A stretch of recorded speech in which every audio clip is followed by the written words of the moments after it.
ফের অবনতি ঘটেছে সিলেট সুনামগঞ্জে বন্যা পরিস্থিতির। উত্তর জনপদেও বন্যার পদধ্বনি। ধরলা, ব্রহ্মপুত্র ও মনু নদীর পানিও বইছে বিপদ সীমার ওপর দিয়ে।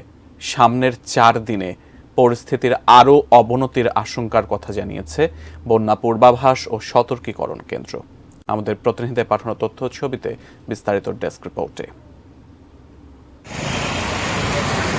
তৃতীয় দফা বৃষ্টি বন্যার ভোগান্তিতে সিলেট অঞ্চল। জেলার 97 ইউনিয়নের 1176 গ্রাম প্লাবিত। পানিবন্দী 7 লাখেরও বেশি মানুষের দুর্ভোগ চরমে। সুনামগঞ্জে বন্যা পরিস্থিতি অপরিবর্তিত, কিছুটা কমেছে নদ নদীর পানি। তবে শহরতলির ধারারগাঁও, গুদারগাঁও ও নতুন ব্রাহ্মণগাঁও সড়কের 9টি স্থান ভেঙে সদর উপজেলা ও সুনামগঞ্জ পৌরসভার পূর্বাঞ্চল প্লাবিত হয়েছে। ছেলেমেয়েরা স্কুলে যাইতে পারে না, কত অসুবিধা। মৌলভীবাজার জেলাতেও বন্যা পরিস্থিতির অবনতি হয়েছে। মনু ও কুশিয়ারা নদীর পানি বিপদসীমার উপরে। ঝুঁকিতে নদীর প্রতিরক্ষা বাঁধের 11টি স্থান।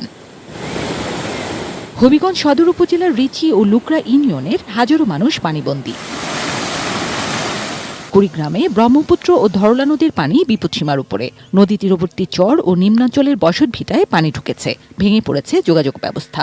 খাবার থাকলে আমরা খাবার পাচ্ছি না, তুলে আগুন না দিবে না ফেলে আমরা খাবো কোথা থেকে? লালমনিরহাটে তিস্তা নদীর পানি বিপদসীমা ছুঁই ছুঁই। জেলার 5 উপজেলায় নদী তীরবর্তী ও চরাঞ্চলের বেশ কিছু এলাকা প্লাবিত। শেরপুরের নালিতাবাড়িতে ঢলের তোড়ে ভেঙে গেছে শহর রক্ষা বাঁধ। নিম্নাঞ্চল প্লাবিত, 2 শতাধিক পরিবার পানিবন্দী।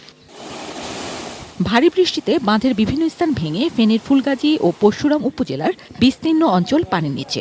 বারবারই আসে, দেখে, আশ্বাস দিয়ে যায়। এই ধরনের কোনো প্রতিফল পাচ্ছে না এই গ্রামের সাধারণ মানুষ।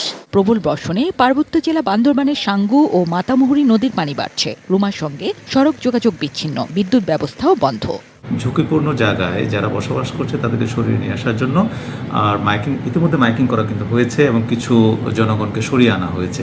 যমুনা অববাহিকায় আরও 4 দিন বন্যা পরিস্থিতির অবনতির আশঙ্কার কথা জানিয়েছে বন্যা পূর্বাভাস ও সতর্কীকরণ কেন্দ্র।